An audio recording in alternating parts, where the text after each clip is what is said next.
The great chamber of the Galactic Council stretched nearly a kilometer in every direction. Its walls were made of crystalline material that shifted colors with each speaker's words, creating a visual symphony of light that had witnessed 10,000 years of decisions. Today, those walls flickered with shades of purple and red, the colors of amusement and contempt. Ambassador Elena Chen stood in the center of the chamber, her simple black suit a stark contrast to the elaborate forms surrounding her. To her left floated the Vorthai delegation, beings of living crystal whose bodies refracted light into countless rainbows. To her right squatted the Kelesh cluster, a mass of interconnected insectoid creatures that moved as one, speaking with 1,000 voices in perfect unison. Behind her loomed the Drelium representatives, four-armed giants whose gray skin bore the scars of countless battles across centuries of life. "Let us be clear," announced High Counselor Vexthal of the Vorthai, his crystalline form resonating with barely concealed mockery. "Earth requests full membership in this council. Earth, a species that has barely left its own star system.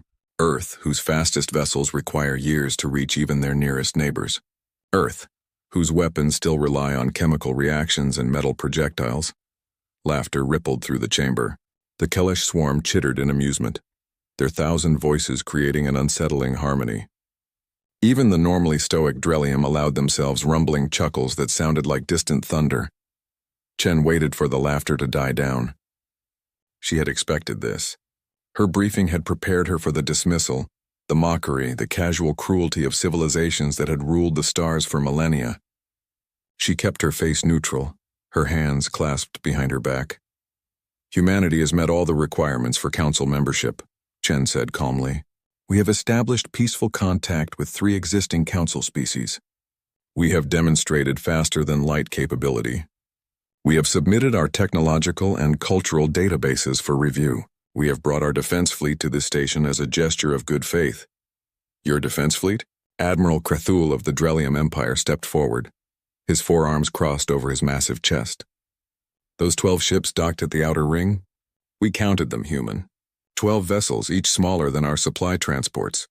The chamber's walls flashed orange, the color of derision. "My empire alone commands 10,000 warships," Krethul continued. "The Vorthai maintain 8,000. Even the youngest council race fields 3,000 vessels. And you arrive with 12? He shook his great head. "This is an insult. You waste our time." Chen allowed herself a small smile.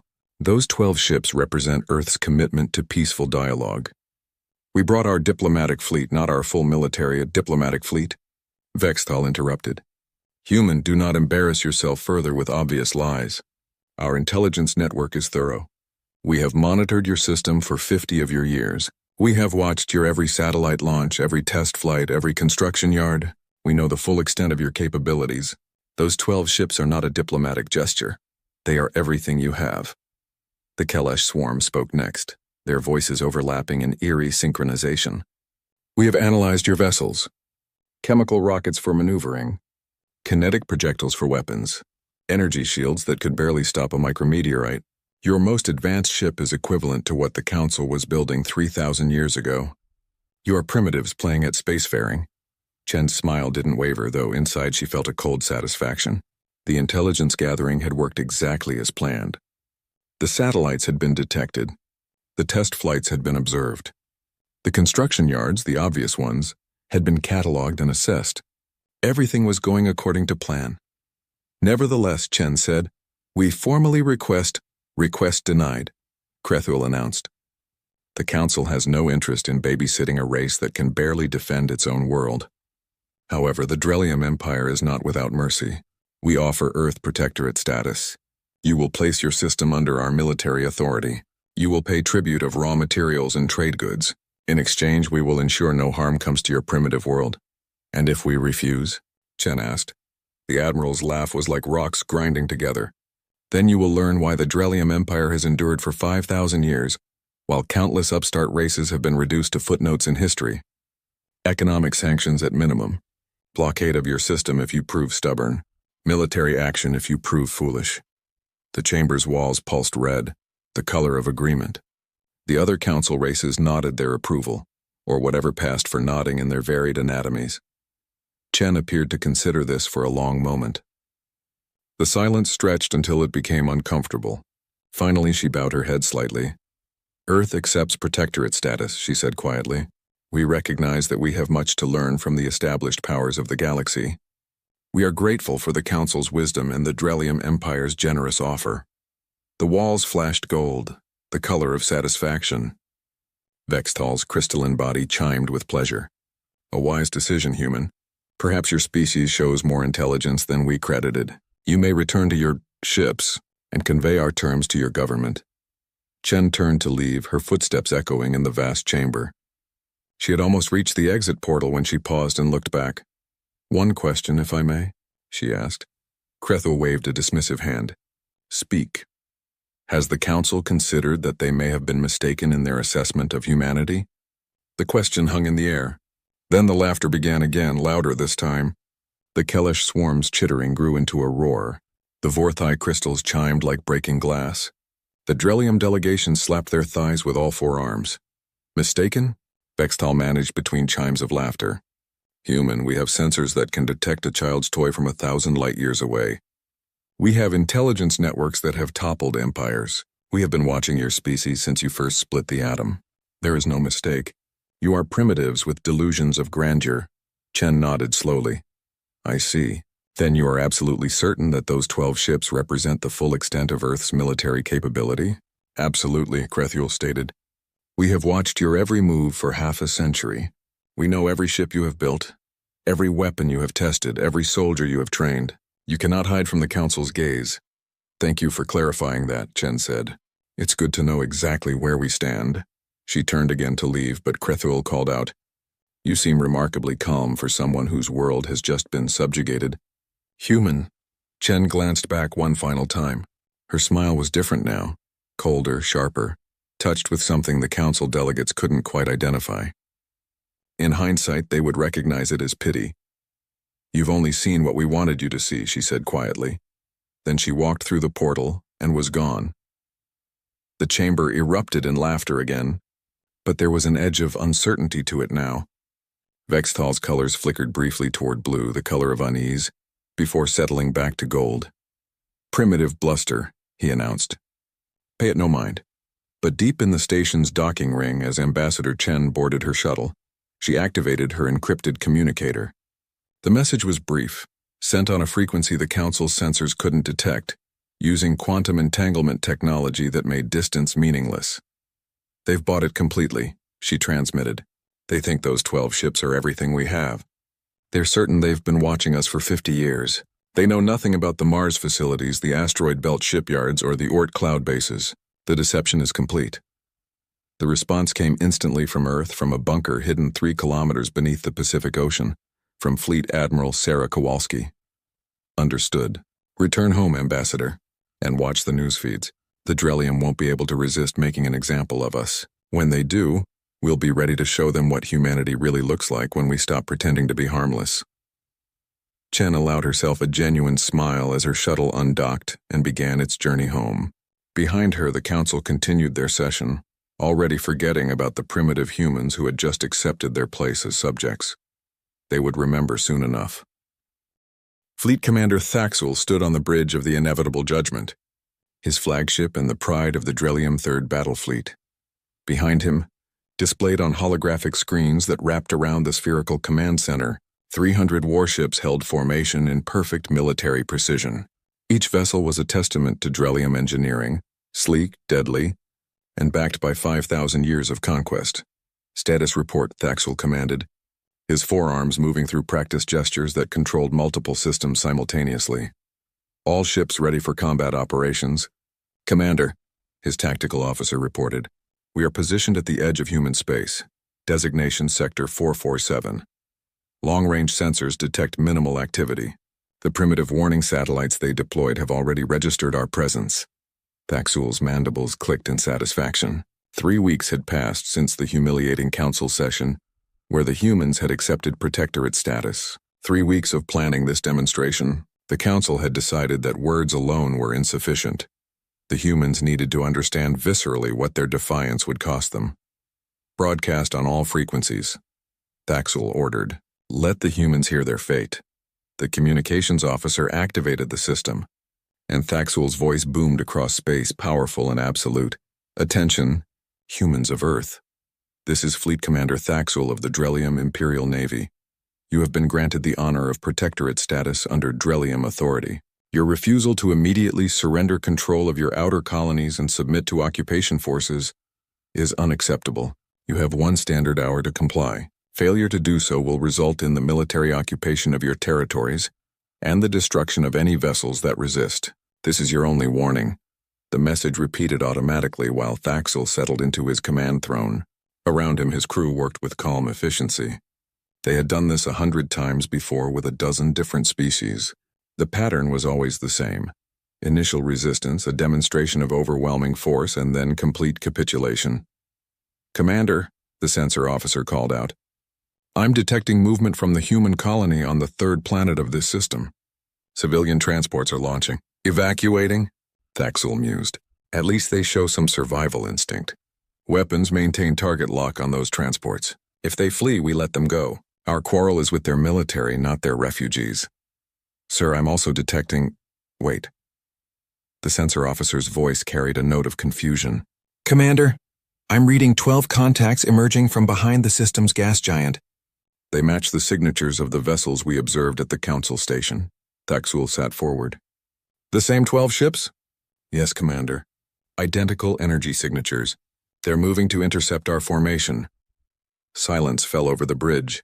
Every crew member turned to look at their commander, waiting for orders, but more than that, waiting for an explanation that made sense. Thaxul's 4 hands gripped the armrests of his throne. 12 ships, he said slowly. "Against 300. Orders, Commander?" the tactical officer asked. Thaxul laughed, a deep rumbling sound that shook his massive frame.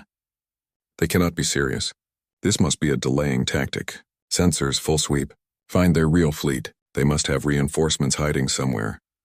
The sensor officer worked frantically, pouring through data streams, scanning every planet, every moon, every asteroid large enough to hide a vessel. "Commander, I'm detecting nothing. No hidden ships, no additional energy signatures, no FTL wakes indicating incoming reinforcements. It's just those 12 vessels." "Impossible," Thaxul muttered, but his tactical displays confirmed it. 12 small ships, moving in a scattered formation, accelerating toward his fleet at speeds that were respectable, but not impressive. "Perhaps their leadership is insane," suggested the tactical officer. "Or perhaps they hope we will show mercy if they make a token resistance." Thaxul considered this. He had fought many species over his 3 centuries of military service, and he had learned to read tactics and strategy like others read simple text. This made no sense. Humanity had shown intelligence at the council. They had accepted terms rather than face destruction. Why throw away 12 ships in a meaningless gesture? Unless it's a test, Thaxul said suddenly. They want to see how we fight. They're sacrificing these ships to gather tactical data. That at least made sense. It was still foolish. What good was tactical data when you lacked the forces to use it? But it suggested a primitive cunning. Very well, Thaxul decided. We will educate them thoroughly. All ships, combat formation Delta. Let us show the humans what Drellium warfare looks like. Weapons free. Destroy those vessels. The Drellium fleet moved with practiced precision. Energy weapons charged, glowing with barely contained power. Missile tubes loaded their deadly cargo. Point defense systems activated, ready to intercept any counterattack. The human ships came on, not slowing, not wavering. They're separating, the sensor officer reported, breaking into 4 groups of 3 vessels each. Commander, they're using chemical thrusters for evasive maneuvers. I can see the exhaust plumes. This is incredibly inefficient. Because they are primitive, Thaxul said. Fire when in range, the distance closed. 100,000 kilometers. 50,000. 20,000. At 15,000 kilometers, the Drellium fleet opened fire. Space lit up with destruction. Energy beams lanced through the void, each capable of vaporizing a small moon. Missiles streaked forward, their fusion warheads primed to detonate with the force of small stars. And the human ships danced. They twisted and spun, their movements desperate and wild. Chemical thrusters fired in rapid bursts, creating an erratic pattern that was impossible to predict.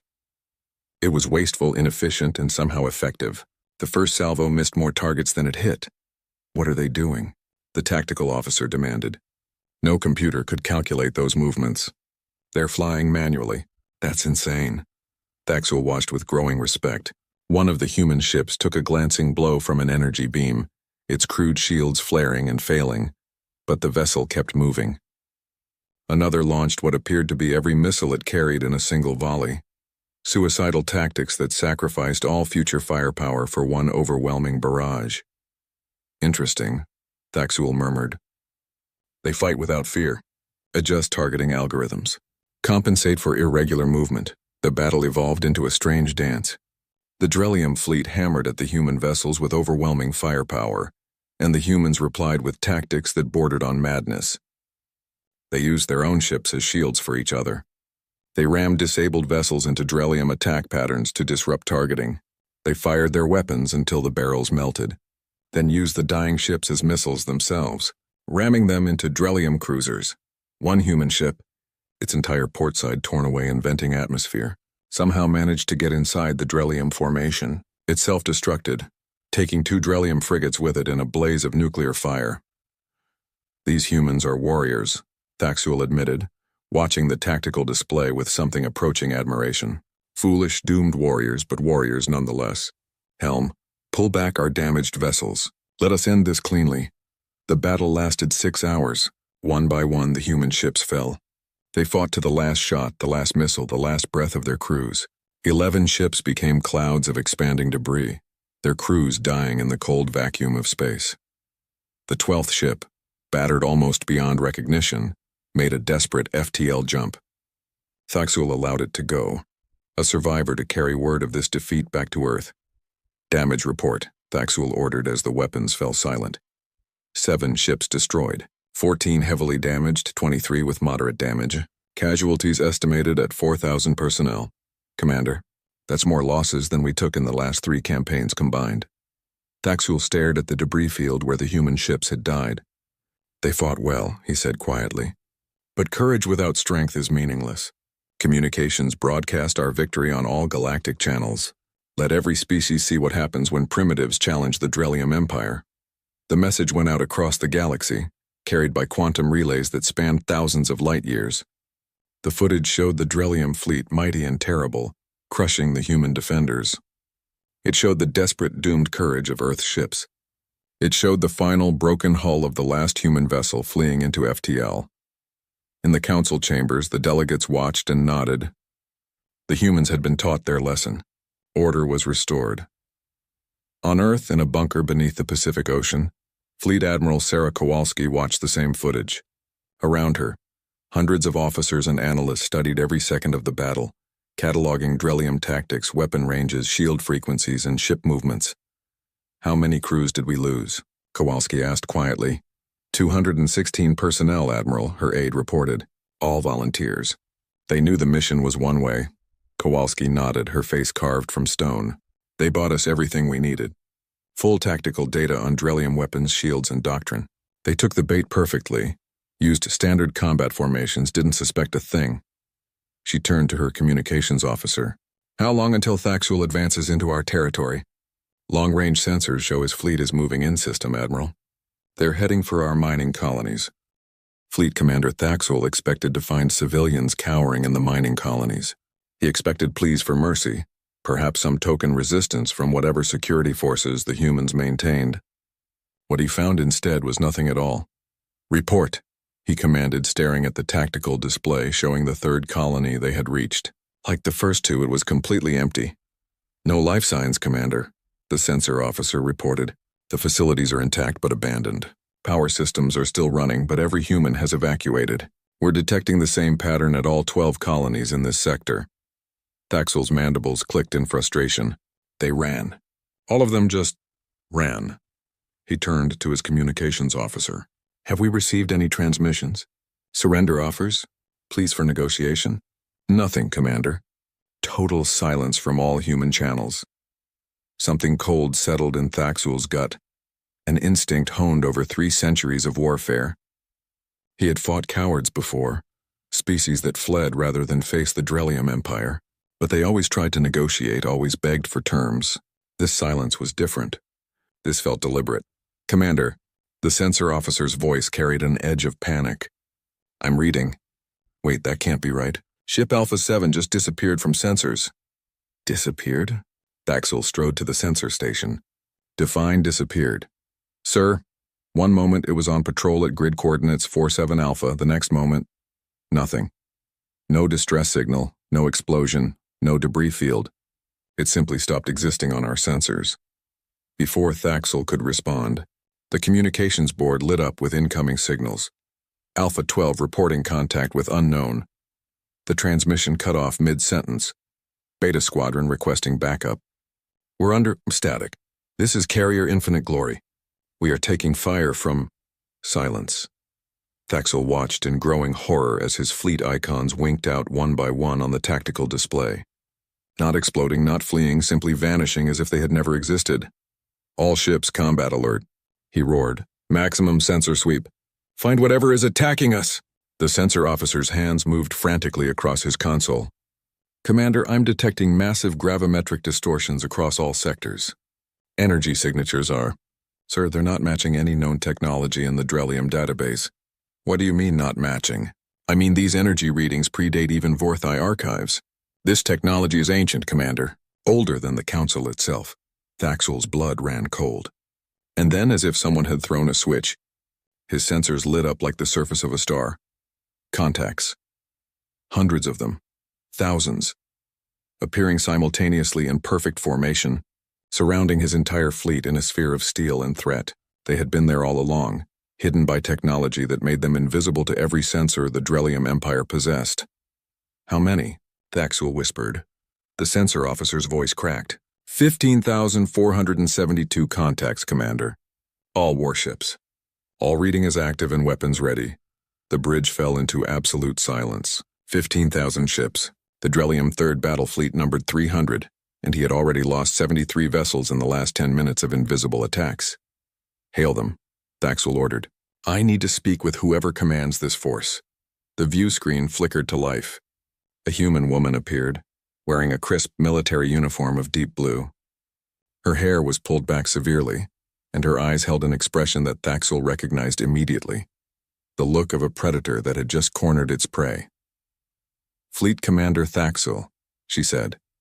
I am Admiral Sarah Kowalski of the Earth Defense Force. I believe we need to have a conversation.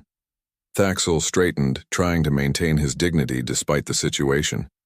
Where did these ships come from? Our intelligence tracked every vessel Earth constructed for 50 years. Kowalski's smile was sharp and cold. You tracked what we allowed you to track. Tell me, Commander, have you heard of Mars, the fourth planet in your system? A barren rock? Not so barren as it turns out. 230 years ago, before the Council even knew we existed, a human expedition to Mars discovered something extraordinary. Ruins. Ancient ruins left by a civilization that existed millions of years before any current Council race evolved. Thaxel felt his 4 hands gripping his throne harder. That's impossible. The archaeological surveys looked where we wanted them to look, Kowalski interrupted. The ruins were deep, Commander. Kilometers below the surface in caverns that natural sensors couldn't penetrate. Inside we found data archives, manufacturing templates, technology that made your energy shields and plasma weapons look like children's toys. She gestured and the view screen split. Alongside her face appeared images, vast underground facilities, strange machines being assembled, ships unlike anything in the Council databases being constructed in secret. For 2 centuries we prepared, Kowalski continued. We built facilities in hollowed-out asteroids. We constructed shipyards on the dark side of our moon where your sensors couldn't detect them. We established bases in the Oort cloud, so far from your observation points that you never even looked, and we built a fleet using technology that predates your entire civilization. But why? Thaxel demanded. Why hide? If you possessed this power, you could have demanded Council membership.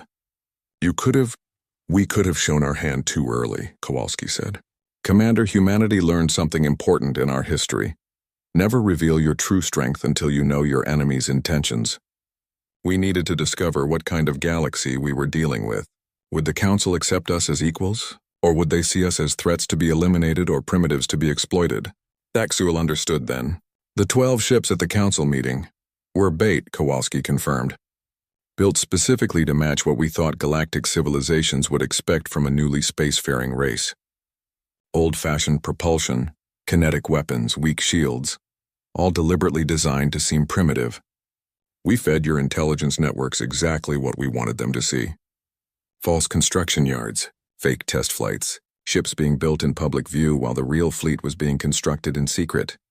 But the casualties, Thaxul said. Your people died fighting my fleet. For the first time, something like genuine emotion crossed Kowalski's face. 216 brave men and women volunteered for that mission. They knew they wouldn't survive. They knew their job was to make their sacrifice look desperate enough to convince you that Earth was defeated. Their sacrifice bought us the intelligence we needed on your tactics, weapons, and shields. And more importantly, it revealed your true nature. What nature? Predators, Kowalski said softly. The Council had a choice, Commander. They could have welcomed Earth as partners. They could have offered genuine cooperation. Instead, they mocked us, threatened us, and then sent you to conquer us. You've shown us exactly what the Galactic Council really is. Not a cooperative alliance, but a hierarchy of bullies maintained by military force. Thaxul looked at his tactical display, at the overwhelming force surrounding his fleet, and made a decision that surprised him.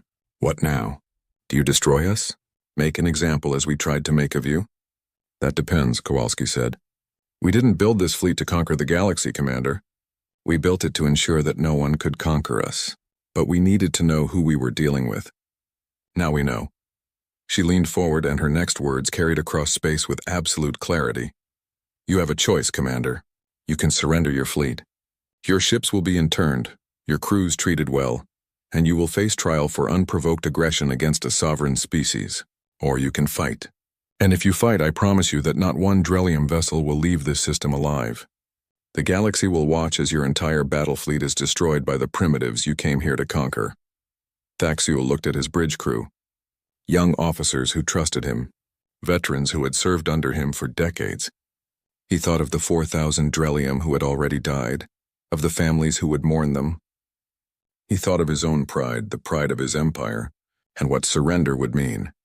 Then he thought of those 15,000 ships on his sensors and the cold mathematical certainty that his fleet could not win.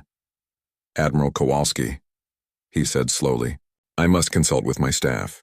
May I have 1 standard hour? You may, Kowalski said. But Commander, every minute you delay, the rest of the galaxy is watching. Our broadcast is going out on all channels. The Council is seeing this right now. They're seeing their mighty Drellium fleet surrounded and outmatched. Every moment you wait, you're showing every species in the galaxy that Earth is not the primitive backwater they thought. The screen went dark.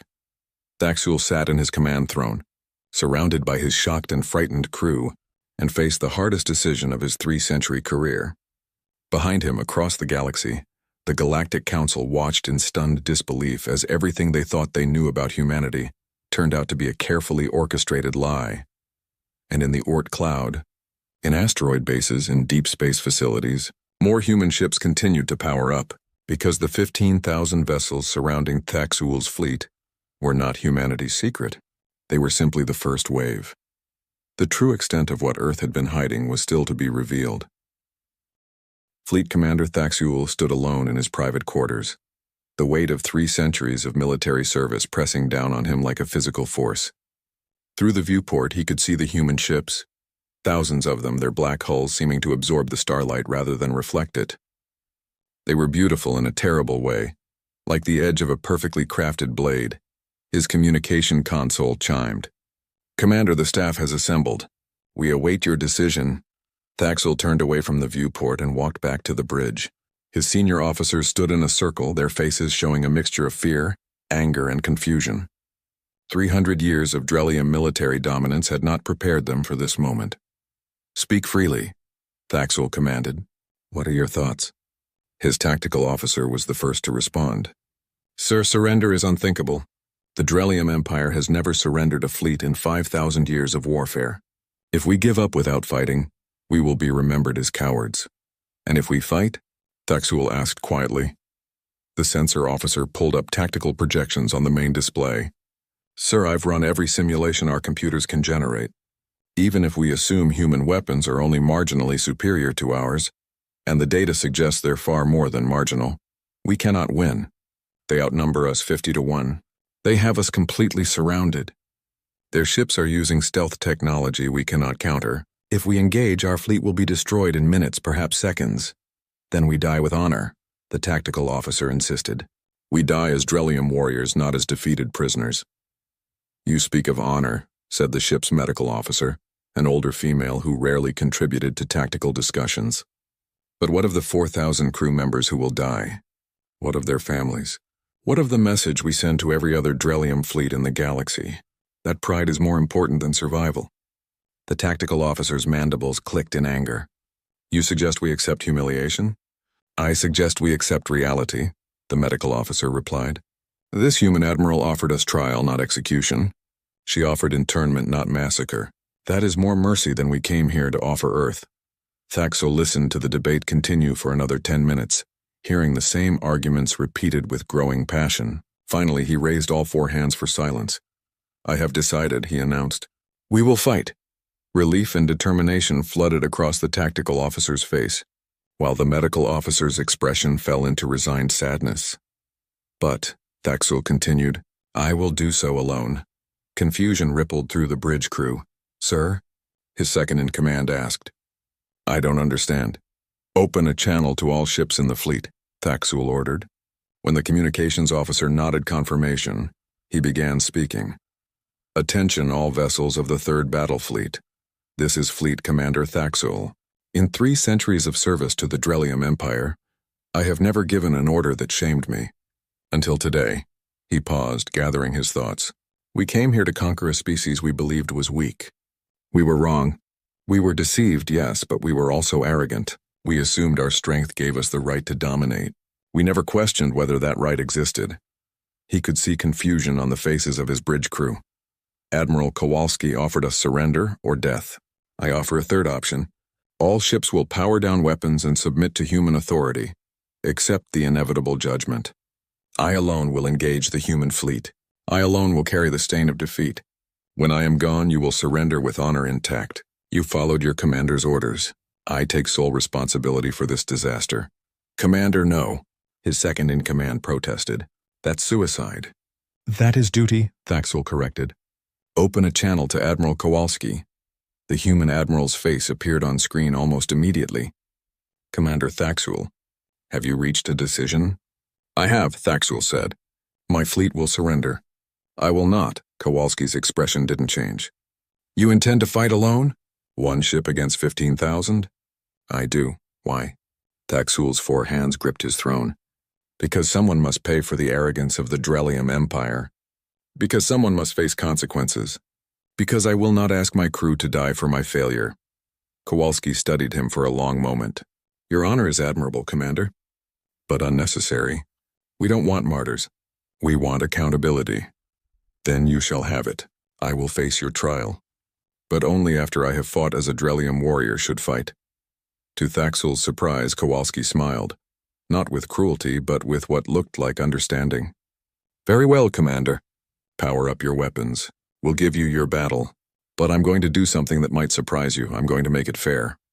Before Thaxel could ask what she meant, 14,999 of the human ships around his fleet began withdrawing, their formations opening like a flower blooming in reverse. When the movement stopped, only 1 human vessel remained in engagement. Range, a ship roughly the same size as the inevitable judgment. My name is Captain Jennifer Martinez, a new voice said as the view screen switched to show a younger human woman. I command the EDS Unconquered. Commander Thaxel, you want an honorable fight? You've got one. My ship against yours. No interference, no backup. Win, and Admiral Kowalski will allow your fleet to return home. Lose and you face trial, agreed? Thaxel stared at the screen. This was madness. This was mercy. This was respect. This was everything the Council should have offered Earth and hadn't. Agreed, he said. The Unconquered moved into position 3,000 kilometers away. The 2 ships faced each other while 15,000 human vessels watched, and 300 Drelium ships held their breath. Across the galaxy, the Council delegates watched in stunned silence as the battle they thought they understood completely transformed into something else. A duel between warriors, bound by rules both sides acknowledged. Weapons free, Captain Martinez said. Begin when ready. The battle that followed would be discussed in military academies for generations. Thaxul brought 3 centuries of experience and Drelium military doctrine to bear. He used every tactic he knew, every maneuver his people had perfected over millennia of warfare. Martinez countered with technology that seemed like magic. Her shields absorbed energy weapon strikes that should have vaporized them. Her weapons cut through Drelium armor like it was paper. Her ship moved with impossible precision, as if it could predict where his weapons would fire before he gave the orders. But she didn't simply overwhelm him. She matched his tactics, countered his strategies, and fought in a way that showed she understood the difference between defeating an enemy and humiliating them. The battle lasted 30 minutes. In that time, Thaxul damaged the Unconquered's port shields, destroyed 2 of her weapons arrays, and forced Martinez to execute emergency maneuvers 3 times. He fought better than he had ever fought in his life. It wasn't enough. A final barrage from the Unconquered knocked out the Inevitable Judgment's main power systems. Emergency lights flickered on. The bridge crew worked frantically at dying consoles. Thaxul sat in his command throne, breathing heavily, forearms hanging limp. "All weapons offline, Commander," his tactical officer reported quietly. "Shields failed. Power at 15%. We cannot continue." Martinez's face appeared on the emergency screen.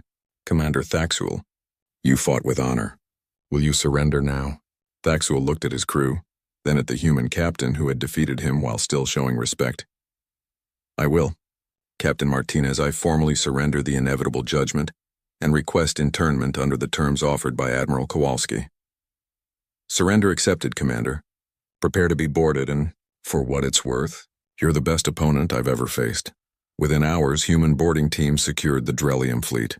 They were professional and courteous, treating prisoners with dignity. Medical teams immediately began helping the Drelium injured. The human Marines who took Thaxul into custody saluted him as they escorted him to a holding area. Admiral Kowalski met him there personally. "Commander Thaxul, you and your officers will be held for trial on charges of unprovoked aggression. You'll have access to legal counsel, and the trial will be broadcast throughout the galaxy. And my crew will be treated according to the conventions of military law." They were following orders. The Drelium Empire sent them here. They didn't choose this mission. Thaxul nodded slowly. "You are more merciful than we would have been." "We're not doing this out of mercy," Kowalski said quietly. "We're doing this because we want the galaxy to see that there's an alternative to the Council's way. We want every species to understand that strength doesn't have to mean domination." She turned to leave, then paused. "Commander, I reviewed the footage of your battle with Captain Martinez. You fought brilliantly. In another circumstance, we might have been allies instead of enemies." "In another circumstance," Thaxul agreed. "Perhaps we would have." As Kowalski left, Thaxul sat in his cell and activated the news feeds. Across the galaxy, he watched the reactions pour in. The Council was in chaos. The Vorthai were demanding emergency sessions. The Kellish were calculating probabilities, and dozens of smaller species that had been subjugated, exploited, or ignored by the Council, were watching Earth with new interest. The galaxy had changed in the span of a single day. The emergency session of the Galactic Council had been in progress for 6 hours. High Counselor Vexthal's crystalline form flickered through colors so rapidly it hurt to look at. Red for anger, blue for fear, orange for disgust, cycling endlessly as he struggled to process what every delegate was seeing on their displays. "This is impossible," the Kellish Overmind insisted, its 1,000 voices speaking in perfect synchronization. "Our intelligence networks are flawless. We monitored Earth for 50 standard years. We tracked every satellite, every test flight, every construction facility. There is no way they could have hidden 15,000 warships. And yet they did," Admiral Krethul said quietly. The massive Drelium stood to one side of the chamber, his forearms hanging limply. His nephew, Fleet Commander Thaxul, was currently imprisoned by humans. The shame of it had shaken the entire Drelium military hierarchy. The footage played again on the chamber's main display. Human ships, sleek and deadly, surrounding the third battle fleet. The one-on-one duel between Thaxul and Captain Martinez. The professional, almost gentle manner in which human Marines had taken prisoners. And most disturbing of all, Admiral Kowalski's speech explaining how Earth had hidden its true capabilities for 2 centuries. "We need to respond, insisted Counselor Trevmar of the Bendari Confederacy.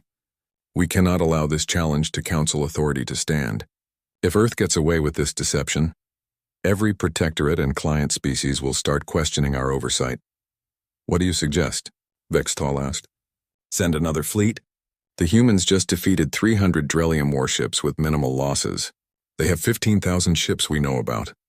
How many more might they have hidden? Then we send everything, Trevmar argued. The combined Council fleets number over 30,000 warships. We will overwhelm them with pure numbers. Admiral Krethul shook his great head. You're not thinking clearly. The humans didn't just defeat us, they were toying with us. Their technology is superior. Those ancient ruins they found on Mars. I've been reviewing the archaeological databases. There are legends of a precursor civilization that vanished millions of years ago, species that could shape space-time itself. If the humans have access to even a fraction of that technology, he didn't need to finish. The implications hung in the chamber like a death sentence. We need more intelligence, the Kalesh Overmind stated. We need to know the full extent of Earth's military capability before we... The Overmind stopped speaking mid-sentence. Every delegate turned to look at it. The swarm of interconnected beings had gone completely still. Overmind?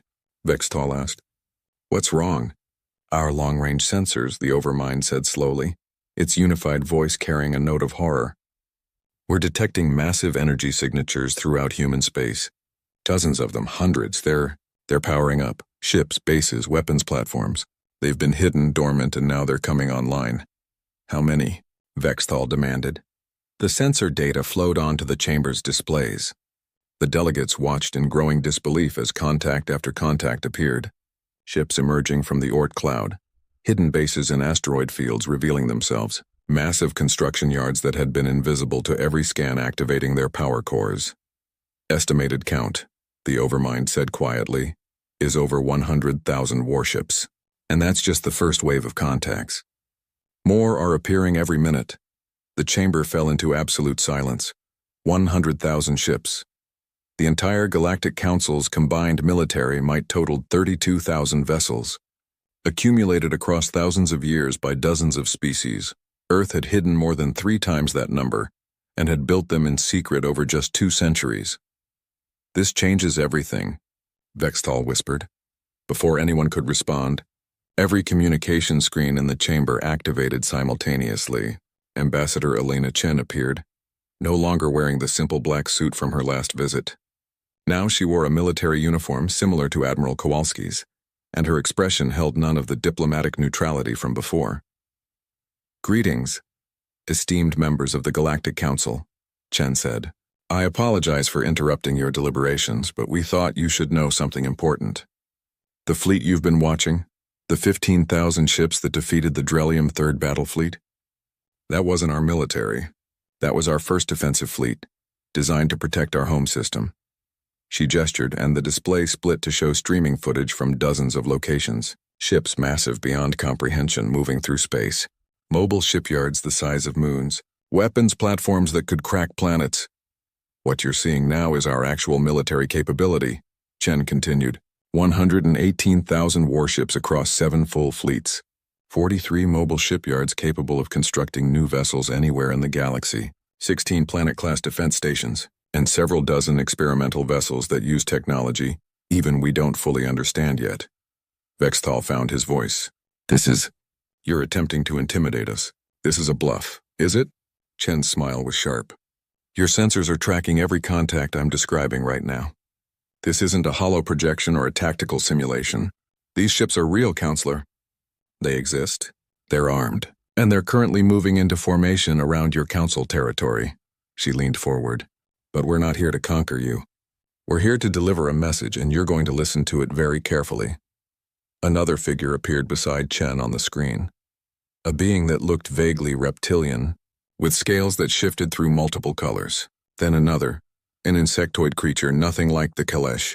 Then a fourth, something that appeared to be made of liquid metal. Allow me to introduce our allies, Chen said. Species that the Council rejected, exploited, or ignored. Species that you deemed too primitive, too different, or too troublesome to be worth your attention. While you were watching Earth, we were making contact with them. While you were congratulating yourselves on deceiving primitive humans, we were forming an alliance. The reptilian being spoke, its voice translated into standard galactic. I am Coordinator Siskra of the Saurian Collective.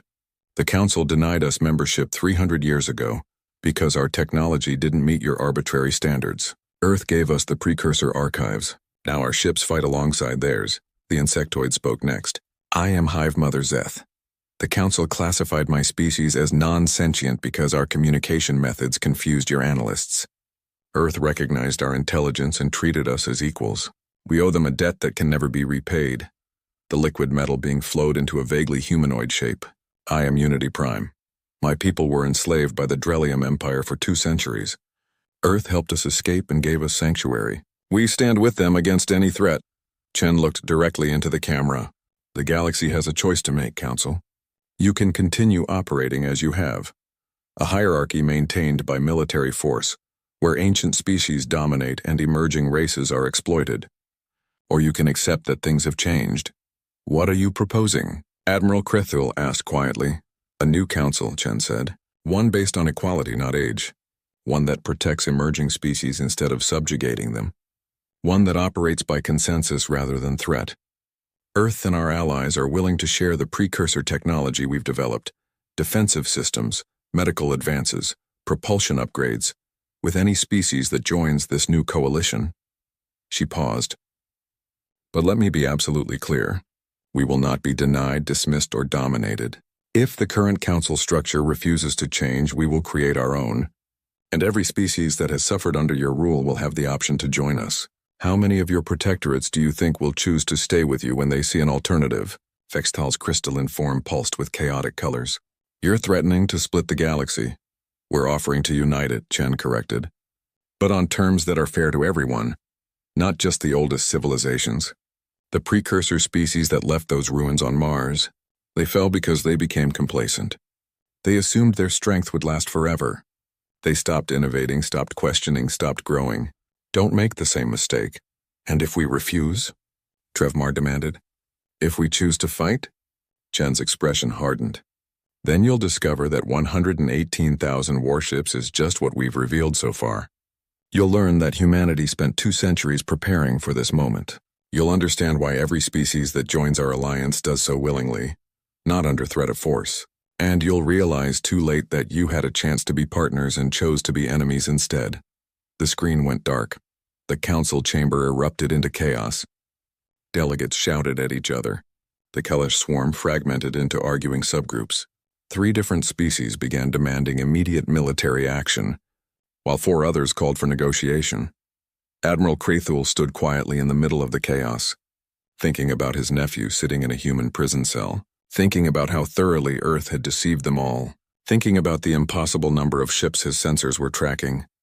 Counselors, he said quietly. No one heard him over the shouting. Counselors, he roared, his voice shaking the chamber walls. Silence fell. We cannot win a war with Earth, Krethul said simply.